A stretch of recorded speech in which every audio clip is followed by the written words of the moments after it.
Hello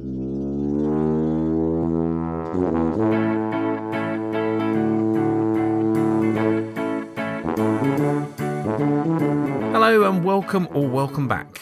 I am James Skiffins. And I am Malcolm Childs, and we are Just Making Conversation, where we discuss the ins and outs of the model making hobby that brings us joy and pain in equal measures. From sprue to glue and everything in between, we are going to be just making conversation. Remember, there are other podcasts that you could listen to. Plastic Model Mojo. And the Scale Model Podcast. Plastic Posse Podcast. On the Bench. The Model Geeks. The Sprue Cutters Union. Small Subjects. Built Sideways. Model by Carl Poden. And the Micro Machines Podcast. Just head to modelpodcasts.com for all the links.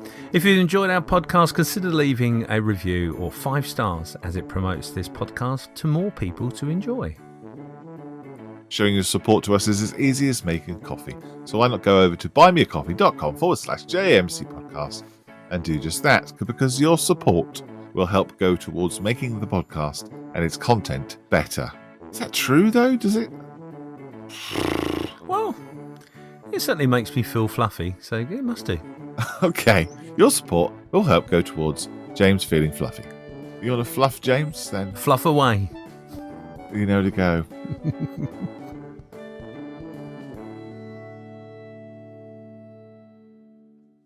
In this episode, we will be just making conversation with Peter Buxton from Trans Atlantis Games about the wonders of paint manufacturing and the new range of paints to thin coats. So how do you bring to life a dream of making something new to the market? And are you mad to try? Can your dream drive you through the hurdles that stop the average person? And just how do you go about making your own paint range from scratch? What colours do you choose? Is a Kickstarter easy to do?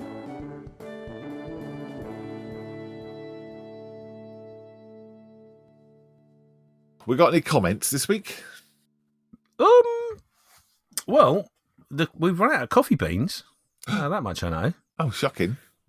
Never mind. It's probably on a boat somewhere that's been diverted. So okay. There's a delay. I see. I need fluffing. There's something so totally different.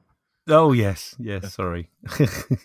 Did we have any comments on Facebook, Malcolm? Yeah, we did. MD Scale Models said, fantastic hearing the story of Carl's build. Amazing stuff. This was Carl Robert Shaw. The Dam Busters diorama that was made. That's the one.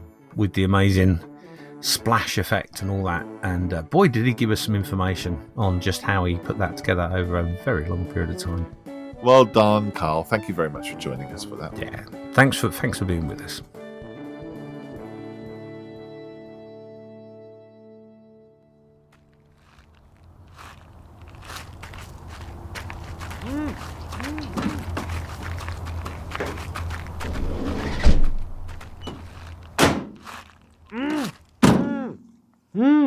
We've got nobody to interview this week, so we're just going to grab a random person off the street, and luckily it has to be Peter Buxton from Trans Atlantis Games. That's lucky. So we should undo his gag, the ball gag that he has. We had that before we picked him up, though. So, yeah. Well, welcome, Peter, to our little side of podcasts. I would say thank you for having me, but I haven't got a choice. So, yes, thank you. That's true. You haven't. We haven't had you yet. Yeah, Peter, tell us why you're on this podcast with us. Well, I would have, some would say, the misfortune of being part of a company called Trans Atlantis Games. We've had the pleasure of working with the one and only, our Lord and Saviour, Duncan Rhodes. You may have heard of him. To make a paint range, which is something I've never done before, but I've used paint, so obviously I was the right person for the job. Yeah, so I'm on here to talk about how you make a paint, how a paint range comes about, and all those wonderful good stuff about the stuff we put on our little models. Yeah, absolutely. And is that where it all comes from? What's your hobby background? Oh, well, again, I will show my age and say hero quest, as everyone asks, in the great 1989, when Milton Bradley released that wonderful, wonderful thing that arrived under many, many little boys and girls' Christmas trees, and gave us the wonderful world that is miniature painting. However, I must have been missed. My dad was a miniature painter before that, so I used to admire all this little, well, not little, they were 75mm Napoleonics and fancy figures that used to adorn the shelves at home, and worry about all this funny paint they used in a squeezy bottle that looked like toothpaste. Were those enamel paints or oil paints? Then? They would have been oil paints. Then we moved to enamel paints, little tubs of Humbrol. And you remember applying those in not so many thin coats, in that nice big thick coat that used to go on and used to stay everywhere. Then I moved on to Tamiya kits, which are absolutely fantastic. Love them to bits. And their wonderful range that still tastes the same as it did in the 90s. I've got to say, little tips. When you open that pot of Tamiya spell, you're like, yeah, that's the wonders of the 90s. But yeah, I was taken to Games Day as a kid. I remember playing with the ubiquitous Warhammer 40k, playing with orcs, falling in love with it. I've been addicted since. So you did start in the scale model world then? Pretty much, yeah. Again, because of my dad. He always needs to make sure that I had an Airfix kit or a Tamiya kit at some point in my life. We had a little desk in the old family home in the conservatory. Sat there freezing your bits off in the winter at Christmas. A little paraffin heater. So making little Tamiya kits, mostly World War II. Brother was into his race cars and bits, bobs like that, so we did the Formula One kits and stuff like that. But I was like, no, tanks. We must have tanks and guns. Tanks and guns. We should talk about tanks and guns later on. Yeah. Oh, I could talk a lot about tank and guns. Yeah, I have made many mistakes with Flames of War this week. So. Is that something that you ever return to? Do you still hanker for building 135th Tamiya kits? I still do. I go to the model shop in the village and I look at them and I stare at them intently, and then I remember I've got a day job to go back to, which involves sticking little toy soldiers together and bits like that. So yeah, one day I've got my eye on a very, very nice Panzer IV that they've got there with little die-cast bits and stuff like that. I keep on looking at it, going, "Oh yeah, I'm close. I'm close to pulling the trigger." Oh, do it, yeah. Absolutely. Something's got there that you've got the itch for. Then fill your boots with your hobby. James and I were talking about just before we found you in the street and bonded you into the van. We were talking about the difficulties and the stresses of working in the hobby industry. And the things that you find difficult and actually finding time for your hobby. So is your hobby still your work or the other way around? Or do you have any other hobbies out of the hobby? Not really, to be honest. I'm a sad little individual. I will sit and paint and talk to people in the hobby all day. And then I'll say, right, I'm going to clear that away. And I'm going to stick together more little plastic tanks. So, I find it relaxing. I find it very mindful, zen, whatever you want to call it. It's just great, and it's nice to do it when you're outside of a deadline and you're outside of a going, oh, I wonder what color I need to develop next, or this paint would look good on this. Also, again, being a painter, it's absolutely wonderful to use a product you've been involved in and put on a model and go, did I help make this? There's sort of a little joy from there. I don't think watching The Mandalorian counts as a hobby. It's research, isn't it? There's research. Yeah. Looking at the color and everything else, you're looking for designs. Funny you should mention that. I did spend the whole of season 2 looking at the reflections on Din's armor, going, how would I paint that? How would I? Like, no, enjoy the story. It's like, oh, what color would I use to paint Grogu? Yeah, I thought we got an inside scoop then of the next range of things that were coming. Oh, possibly. we like our Star Wars, does Duncan and I, so yeah, we're quite a fan. Yeah. The Army painted to a Star Wars set a while ago, or somebody did, for the Legion game, wasn't it? I think they did. Yeah. Talking about, obviously, the paint range, you did a Kickstart. What would be your recommendations for anyone thinking of travelling down the Kickstart route? Of course, the official line would be go for it. It's an absolute wonderful ride. And it's not at all a lot of work and a lot of prep and a lot of nervousness and a lot of doubt. And if you want to go through on a large roller coaster with a little target that rolls around no matter when you look at it, and a lot of panic on, both for success and whatever, I would say go for a Kickstarter. If you've got an idea and you're prepared to see it through, then go for it. That would be my biggest part of advice. So preparation obviously would be your first key to a Kickstart. A fully fleshed out idea, I'm guessing. Yes. And stamina. I mean, they're the 3 key points from that answer. Yeah, I think. definitely. Just kind of being prepared for absolutely everything. If you want to get your project management skills tested to the uttermost kind of peak of project managementness, if that's a word. Yeah, plan for every eventuality, and then that thing happened that I didn't want to talk about. Land war in Europe. Yeah. Did we literally just say that we weren't going to talk about that? Well, that's one of the reasons why. Yeah, I didn't want. And you brought it up. Yeah. So what inspired you and motivated you to have this little acorn of an idea fleshed out and then pummeled to its full nth degree in every emotion possible? What was the inspiration? So Bob Watts, he's our CEO, founder. He's been in the industry for a long time, longer than before HeroQuest, should we say. Oh, wow. He's worked for Wizards of the Coast. He's worked for Games Workshop, worked for Privateer Press. He started Target Games for Warzone and Sabretooth Games as well. He's been involved in a lot of different industries. Wow. And this was his idea. He wanted to do a paint range, and he wanted to do the best paint range for a painter. And luckily, I'd been talking to Duncan sort of pre-COVID run up to COVID about some ideas with previous companies. Yeah, we thought, well, what's the best way to launch a paint range? Well, you ask a painter. So we approached him and said, would you like to do a paint range with your name on it? And Duncan came back, and Roger Yates, his business partner and producer, said, only if we can have complete creative control. At which point we went, well, go on then. If you want to put your name on it, it's going to have to be the best. You're going to want your name on it. Yeah. You're going to have control of it. So that's where that came from. And then 12 months of development later, we had a paint range. Just 12 months. Just 12 months. Yes. Yeah. That's not long. How? Okay, so imagine. Well, it wasn't hard to imagine. Imagine I know nothing, and I want to start a paint range to rival yours. Yeah, where would you start?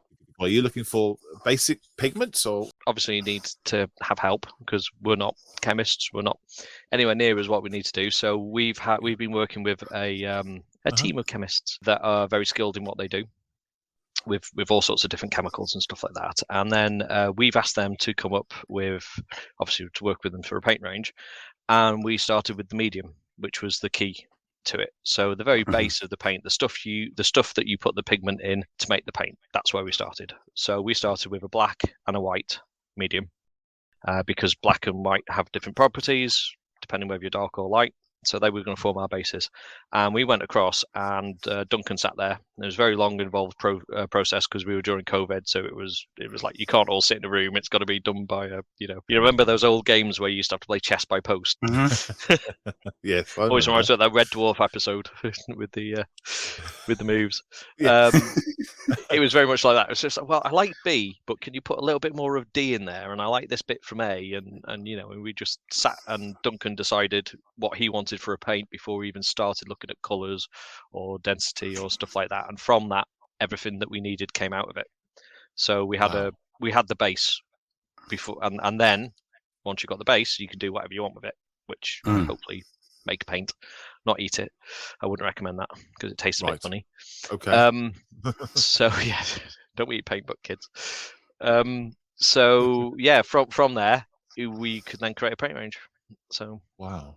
So Duncan was involved in the creation of the not the chemistry side of it, but how the paint acted and how it worked. Yes, yeah, it's done entirely to his specifications. Wow. It's got everything that he wanted in a paint, and myself to a certain degree. We had to say, oh yes, you're right, Duncan, the paint should act like this, or no, it shouldn't. We were able to sort of sit there and create, almost have a blank canvas to say, what do you want for a paint? I want it to flow from the brush. I want it to cover in vanilla toothing coats. I get a prize every time I say that. Do you? And then every time you use it, you want it to apply correctly. You want to be able to fit it to an inch of its life.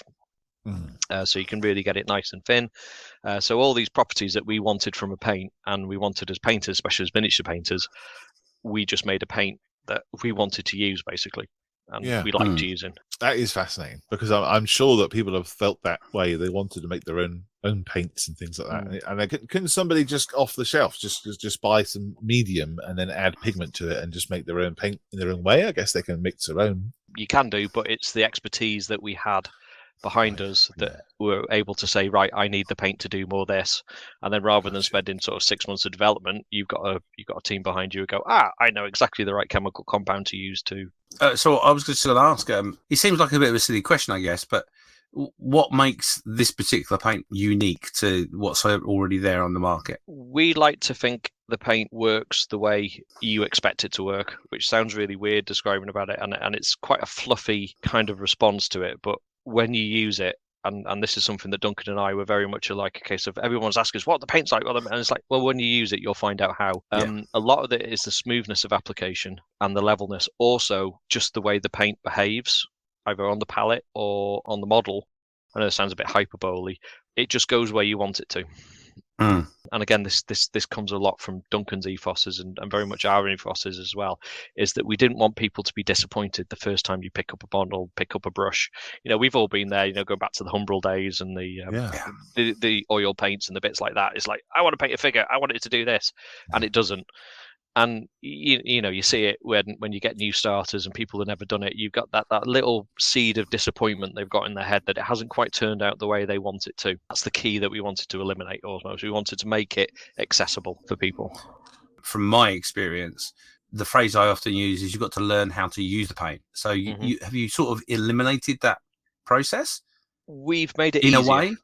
In a way, yeah, we've made it easier. And accessibility is kind of like, I know it's a big buzzword, but it's really something that we wanted to concentrate. So somebody could pick up, and the paint is going to act the way that you kind of expect paint to work in your head. Yeah, which sounds weird if you've never painted a figure before or ever looked at a paint or anything like that. The bit where you sometimes apply a paint and it just runs off, or it goes and finds an edge that it shouldn't do, or you've done it 6 times and it's still patchy.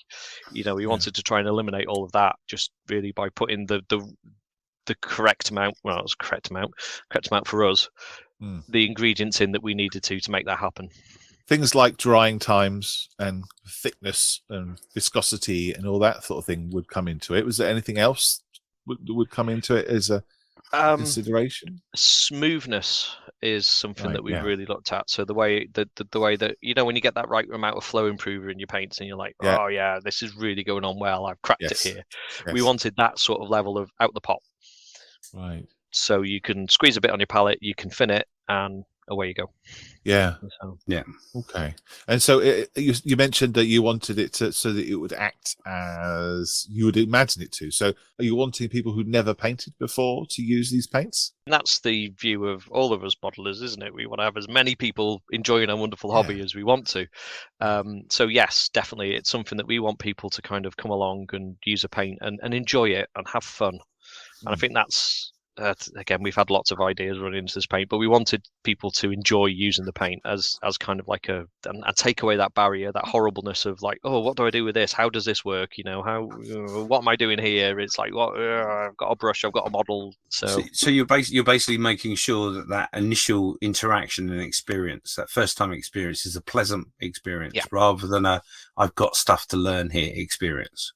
Duncan will say this as well himself, and there's probably many people who've worked in the industry, is that first time you see that I want to say kid because it's normally a child, unfortunately, walk away despondent from you showing them how to paint, or you introducing them to the hobby, or them building the first kit, or something like that. That area of disappointment that you have that you've built it, you finished it, and it doesn't look like the picture.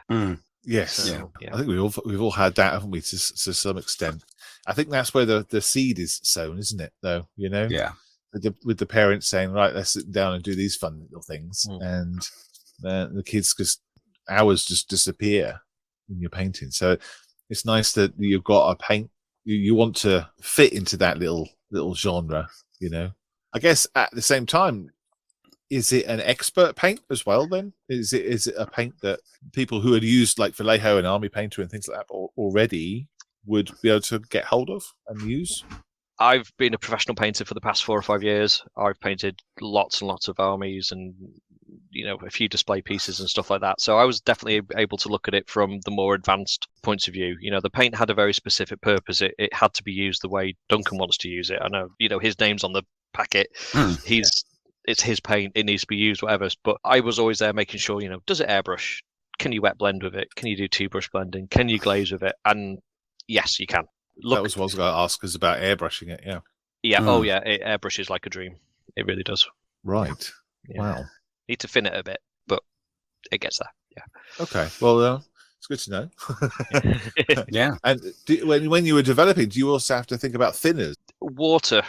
We were very keen on you being able to fin with water. So Right. we did all of our bases. Yes, you can use thinners on it. I mean, all the thinners that I use Vallejo airbrush thinner. That's my go-to kind of thing. Yeah. Airbrush it and the flowing bib. I just really like it. That works really well. But water works as well. Because again, it's barriers to entry, isn't it? It's like, I want this paint a little bit thinner. Oh no, I have to go out and buy, Actually, just on Tuesday, I was talking to one of my painter friends, and he was telling me how great the Tamiya thinner, X28. He was using X28, and it's like, what do you mean? Why have you got that look on his face? It's like, oh, does it work? It's like, yeah, of course it works. It's awesome. It's like, oh, right, okay.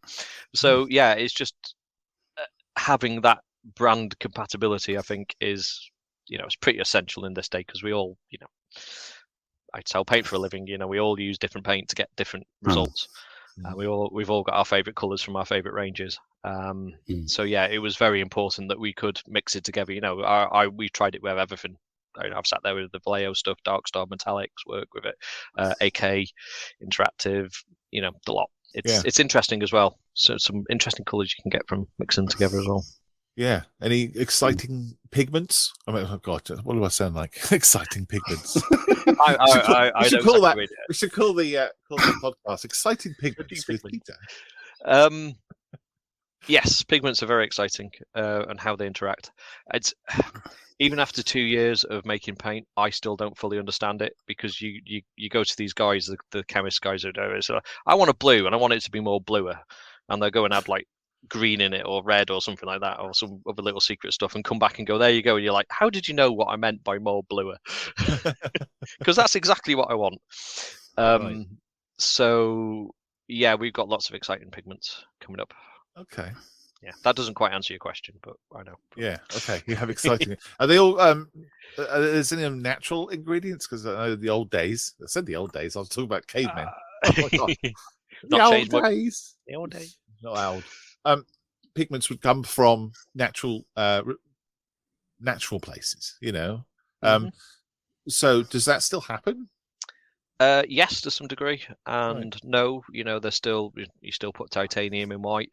Wow. I'm trying to remember the name of it. There's a cockatoo shell that we use for a blue. We still use that in the pigment industry.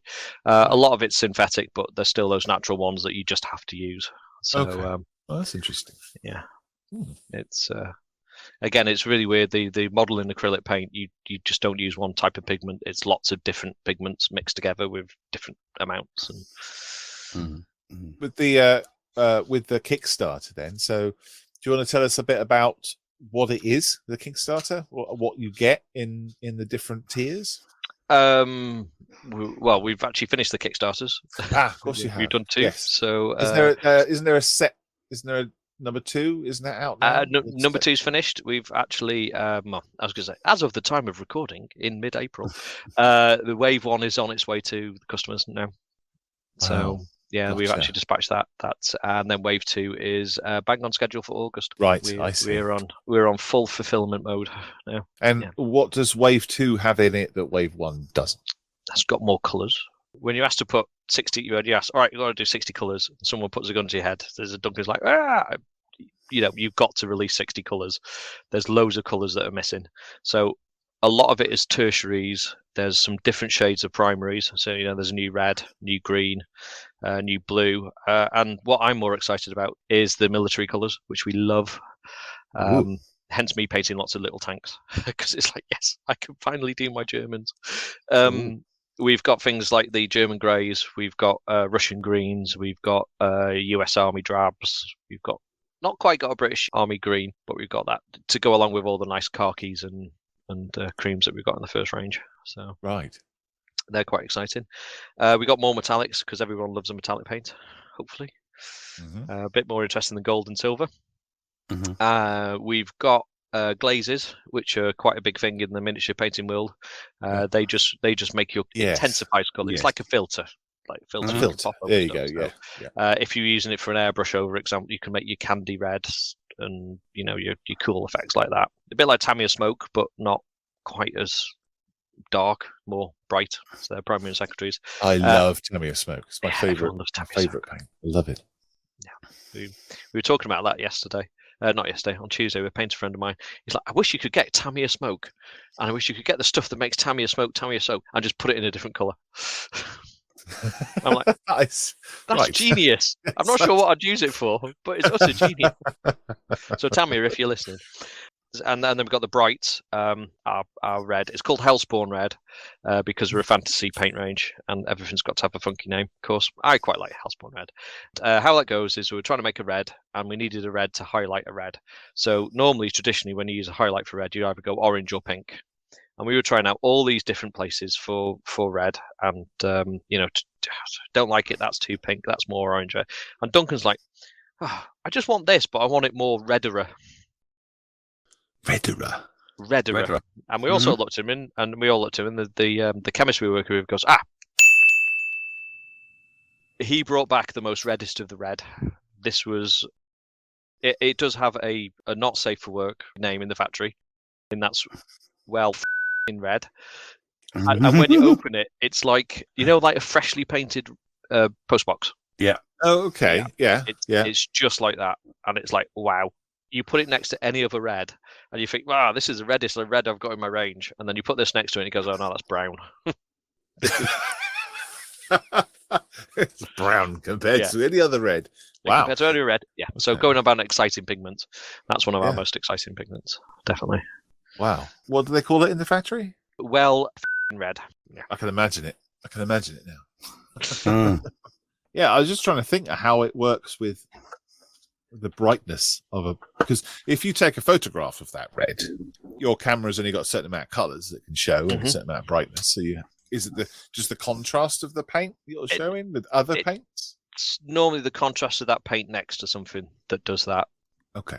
Definitely. But one thing I found is you can't convey paint colours realistically in any sort of print video. Videos get close, but yeah.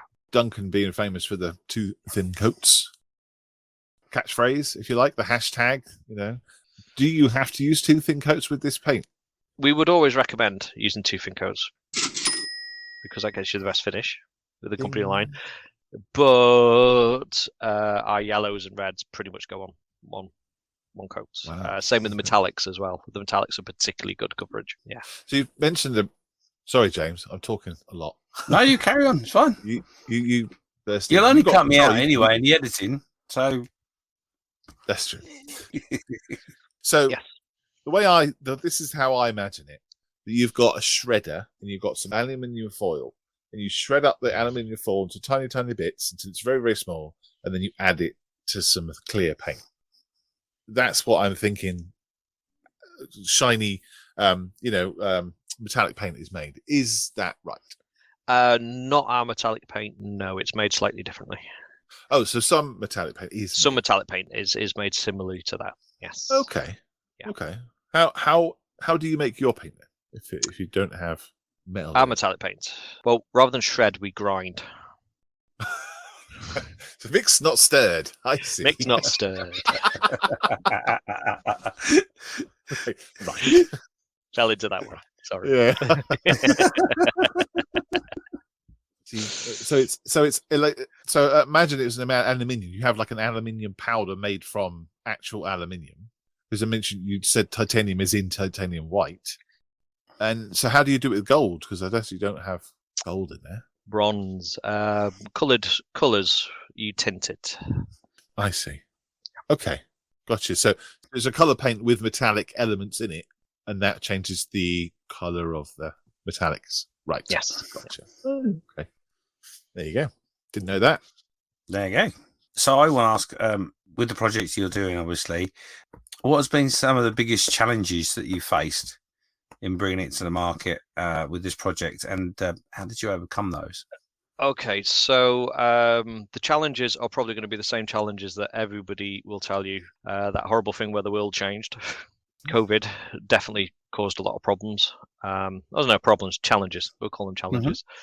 Supply chain, global supply chain, and the knock on to that. Cost of living, believe it or not. So it's just like pretty much all the challenges that we've all had personally and professionally for the past 18 months we encountered.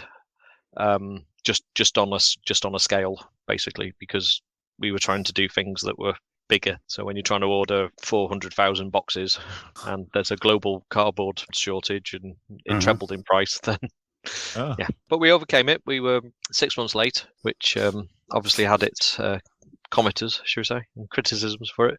But yeah, we delivered every copy to every backer, and even got it in shops. Yeah, oh, that's good. Which shops sell it? Got 40 shops in the UK, so I can't possibly list them all. Yeah, it'd be a very boring podcast if I sat and did 40 shops. Done worse, don't worry. So, although a good time for it. So we're in the major shops for wargaming, should we say? We're even in a few modeler shops as well. A few modelers have got us, which is quite interesting. Then we're in most of the European countries at the moment. So Spain, Germany. We've got major distributors there. We distribute. We've just sent some to our China distributor this week, which is good. We've got Etherworks in Australia. They're our distributor there. And Asmodee US are our big distributor in the US, obviously, in Canada. So available in good hobby stores. Is that what I'm saying? Yeah. Obviously, you've just finished your second part of your Kickstart. So what's coming next? I'd love to be really sort of original and come up with an idea, but we've done wave 1, we've done a wave 2, so yeah, it's wave 3. Yay! Yay!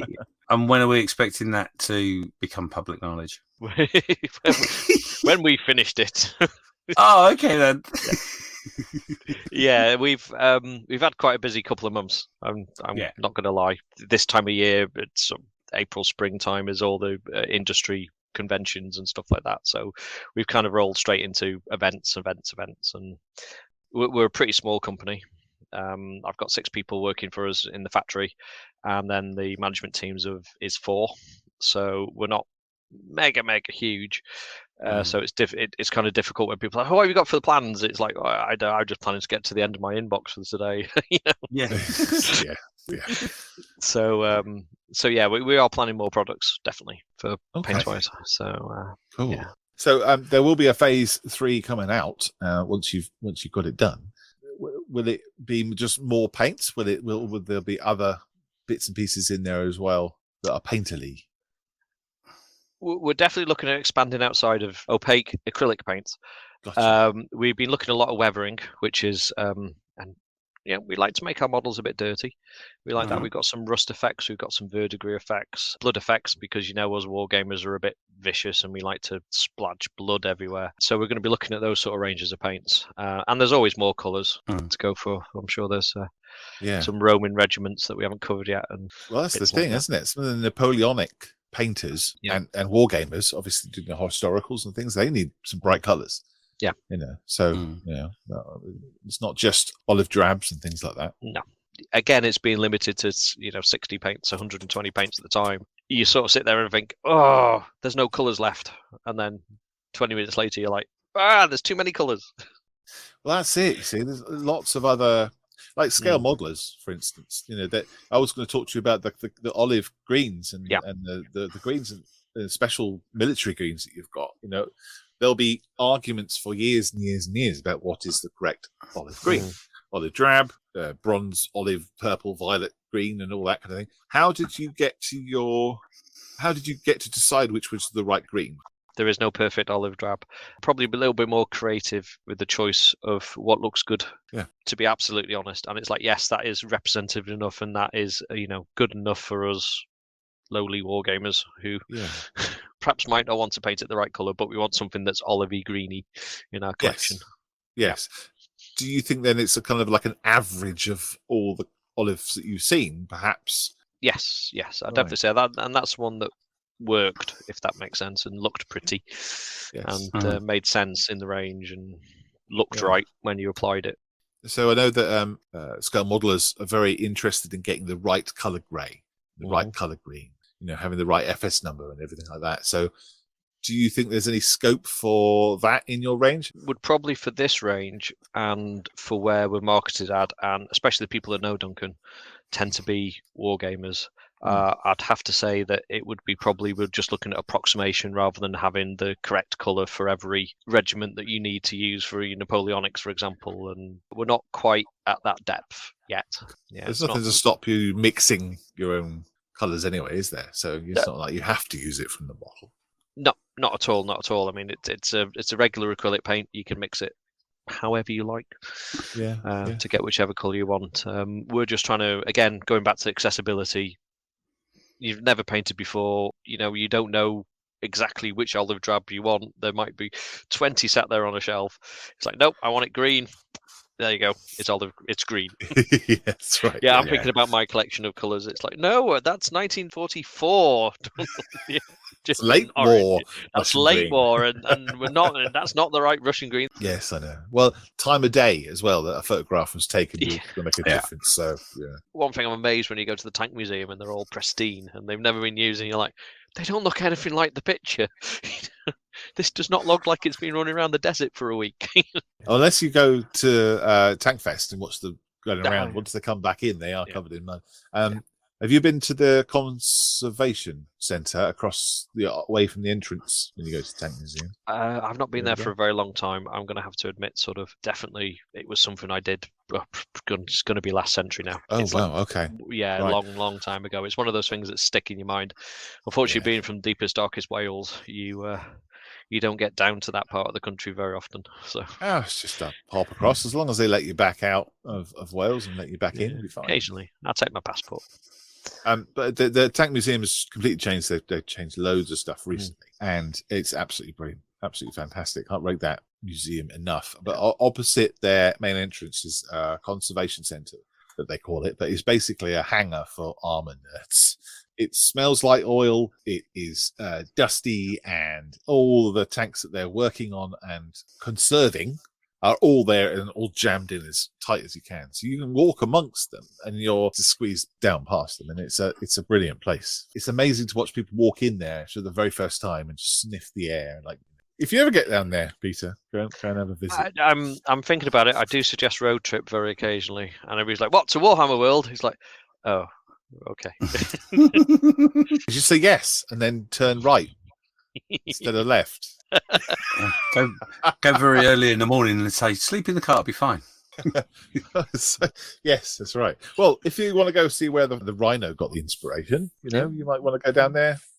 432. That's very true. You were saying at the beginning of the podcast that your father did figures, you did armor, and your brother did cars. Is that right? Yes. Was that a natural decision between the three of you that you wouldn't impinge on each other's area, or was that the reason? I'll explain the reason I'm asking, because when I first started in the hobby, my brother was a model maker, and I wanted to do models because my brother did it, and my brother was very annoyed at the fact that A, I wanted to do the hobby, and B, I might want to copy what he was doing. So I went off into a tangent on dioramas. That was my thing. So I just wondered, in that family of three modelers, how did that work? My brother liked cars. I liked tanks. My dad liked military figures. It wasn't a forced thing. It was just a case of, I thought tanks were cool. And you didn't have that crossover between the three of you. It was quite strict, but it was because we enjoyed it, not because we didn't. I mean, I put together a few cars and stuff like that. I just didn't find them capture my imagination as much as German armor did, or an AA and 88 gun. I remember that kit with all the figures and the diorama and setting that up and building that was just a lot more entertaining, a lot more interesting to me than my brother's Williams F1 car that he was doing with Nigel Mansell on, sort of thing. It was like, I don't know, perhaps there was just too many decals on a race car. Maybe, yeah. Yeah, and they will be lined up, and you can't cover in a tarpaulin, can you? you can't. Oh, now there's the link. Now we do have a challenge for you, actually, Peter, that we haven't discussed this before, but it's just pretty normal for the podcast. We do have a challenge build on at the moment for the podcast. You may or may not be aware that last year we decided to do a walnut build, where we basically asked people to use a walnut to build something inside. But this year, what we're going to do is we're doing what's called the Great Tarp Build. So do you think we can challenge yourself and Duncan to a tarp entry? How do you mean a tarp entry? If you recall back the way you came to the studio, you were bundled in the back of the van. Right. Okay, yeah. What we threw over the top of you, although you couldn't see it, was a tarp, because obviously it's all within what we do. Anyway, got off on a tangent. The idea being is the fact that we, as modelers, from time to time, use an item to hide our mistakes, or I felt that maybe we were abusing the tarp in our models. Oh, It's unloved. Celebrated, isn't it? Yeah. It's on lots of tanks, lots of scale models use tarps. So the idea being is that we challenge you to make a tarp from any material in which you so wish to do, and paint it in any which way you want to. And it can be a big tarp. For example, on the Facebook group page, the Great Tarp Build, we have a tarp that's over a Millennium Falcon. Actually, in all honesty, there's no Millennium Falcon underneath it once we've made it. So it's down to your imagination, really. We breaking news in a way that we have got an IPMS group who are going to make their display at Telford about tarps. It hasn't been formalised yet. We've been approached. Okay. We've been approached. So that's the challenge. Consider challenge accepted. Wow, Well, there you go. I can imagine a couple of your Flames of War Shermans or Abrams or whatever you have with a couple of tarps thrown over the top, a bit of extra camouflage or protection or something. And how you make that tarp, how you weather it, what materials you use to do it is all entirely up to you. How much of the armor or whatever is underneath the tarp you cover with is up to you. How weathered it is up to you. Whether it's got a hole in it is up to you. Whether there's even a vehicle underneath. Yes. Just to reiterate then, that the tarp build is just a bit of fun. It's a group build just to get people chatting and just remind everyone that it's a fun hobby. Yes. And I love it. It's great. Yeah. It's a giggle, you can't do anything wrong. Really is limitless in the ability for you to use your imagination. And given the fact of, obviously, it would be a two-coat tarp, I'm guessing. Yes, yeah. Well, you did nearly have their fears. Go, what happens if I put a tarp on top of a tarp? But instead of being like the full, those quality tarps that you get, those quite thin ones. Mm-hmm. You could have two thin tarps. Two thin tarps. Two thin tarps. I like that idea. Hashtag quick. Hashtag it. Hashtag it. Quick. Oh, brilliant. Two thin tarps. I got Brian to good. write it down. I like that so much.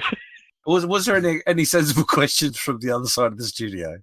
With the paint, so the paints are out in the public now. Yes. People have their phase ones and they're using them. Yeah. Any interesting feedback that you've got that perhaps you didn't expect from customers? Fun story. Developing a paint range in COVID is hard, especially developing a paint range in COVID that you can't tell anybody about. So one of the most interesting things was Duncan and I using this paint, and Roger was going, "Is this paint good?" And Duncan said, "Well, I think it's good. Do you think it's good?" It's like, "Yeah, I do, but do we think it's good because we've made it, or is it actually good?" It's been very humbling just to hear people saying, "Oh, this paint's good. I like it. It's great." And that has been the best part of it. It's just hearing just that kind of the acknowledgement that we did a job and we did it quite well. I know we shouldn't put our self-worth on our actions and stuff like this, but it does help when somebody pats you on the back and says, "Yeah, you lot did good."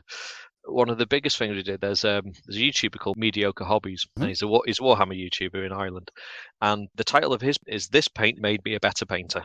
Wow. And it's not the first time it's had, because a few people when reviewing it came back and they've emailed me saying, "Look, the paint that Duncan's released here, I've used it. I actually feel like I'm a better painter." And that, to me, is probably the one thing that sticks in my mind, is that circling back to the accessibility. I had one guy who was reviewing it saying this paint actually brought back memories from when he was doing Hero Quest back in the 90s and doing that, and that kind of evoked that. Not so much that nostalgia, but that smell of Tamiya paint sort of feeling that you get.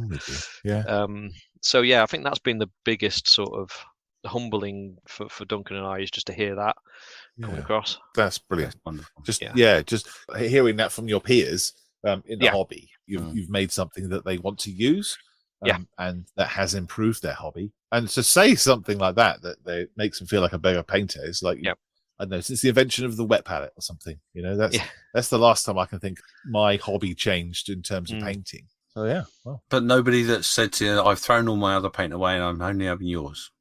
A few people have, but I don't tell anybody about that because.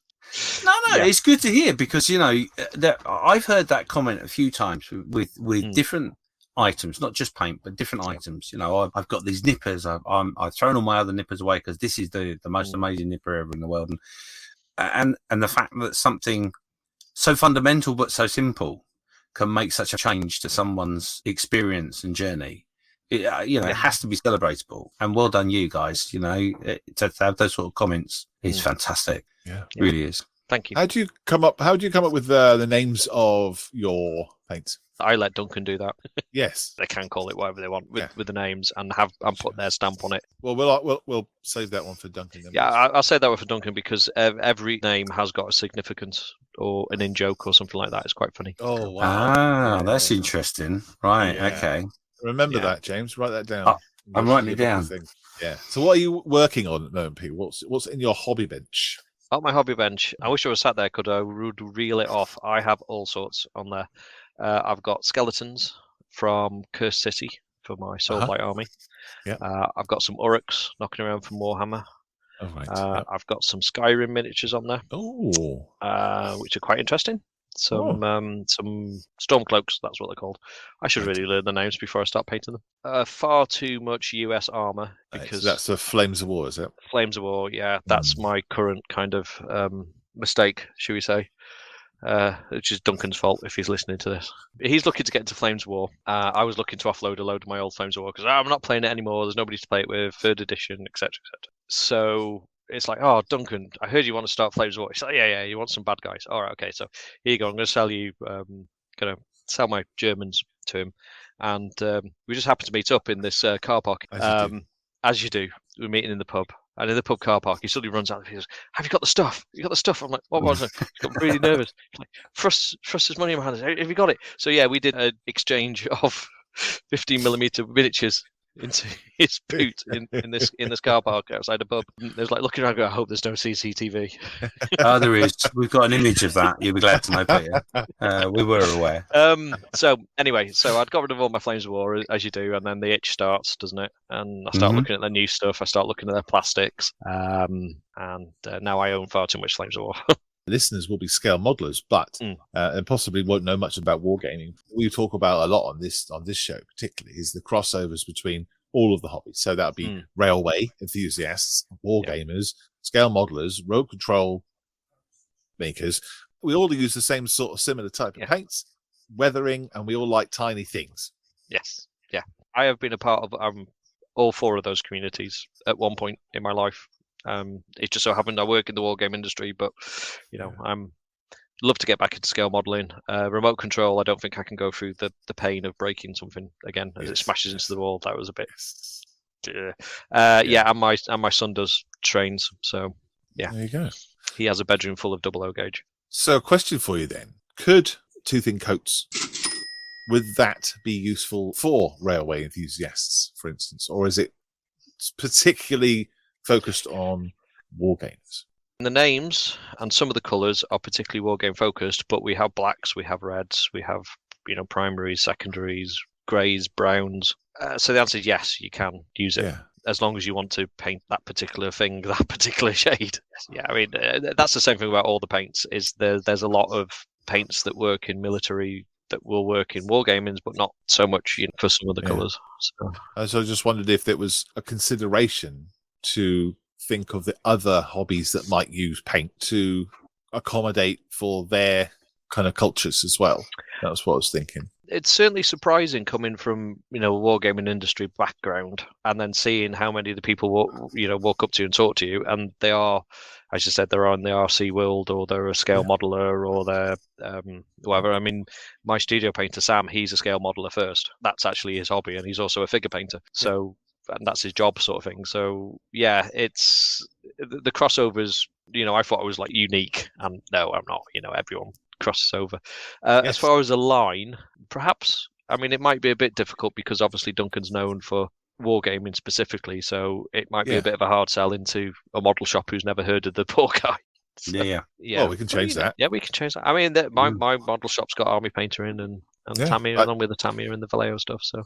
So for listeners, if they haven't heard of Duncan Rhodes, go and look up Duncan Rhodes Painting Academy as well. Mm-hmm. Go and look up Trans Atlantis Games, and go and look out Tooth and Coats, the paint range, because I've got some things on their way, and it'll be good to lots of other things to pluck your chicken with before they're hatched.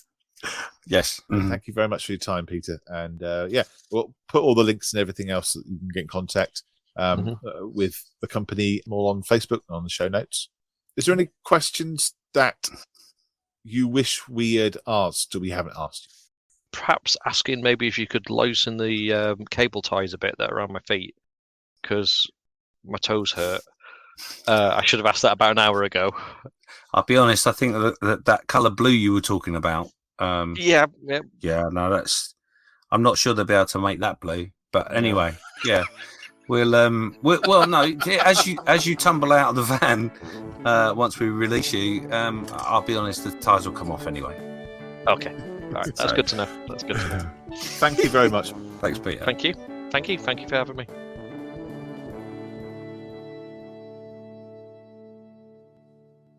So we finally released Peter, pretty much back to where we found him. He'll be back later in the year to talk more about Tooth and Coats paints. When you take a wild animal from the wild, you're supposed to release it back to near where you picked it up from. Absolutely, so they know exactly where they're going. Yeah, they go, oh, I remember this place. Mm-hmm. Next, I will just be making conversation about other subjects relating to this daft hobby of ours.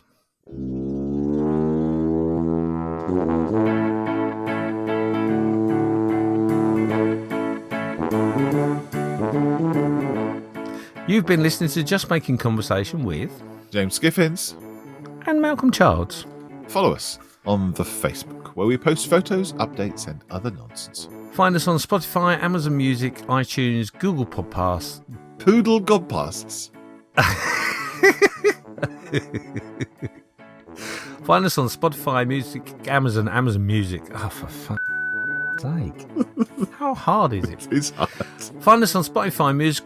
I've done it again. Right. Stop. Deep breath. Find us on Spotify, Amazon Music, iTunes, Google Podcasts, and all the others. Let us know what you are just making and what your thoughts are on the conversation in this episode. Thank you to the supporters from buymeacoffee.com/JMC podcast. Go on. Elliot Capretti, Adam Kieran, Druster Lagoon, Craig Nichols, Elliot, Robert Lane, Dean, Mike Shelley, Ivana Builder Model Kit, Callum from Michael and Machines Podcast, Paint All the Minis Peter, Brad Warren, Tim, Black Rifle, John, Julian, Chuck, Mark Bakawahi, Simon the Jesuit, Steve Lee, Costas, Mark Ray, Neil Twice, Mike, Robert, Andrew Drew, John, Mike, Jeff, Richard Lynn, Gordon, and 8 others. If you do show your support, leave your name so we can paint your name on the Roll of Honour on the tail of the next episode. Goodbye for now. Goodbye.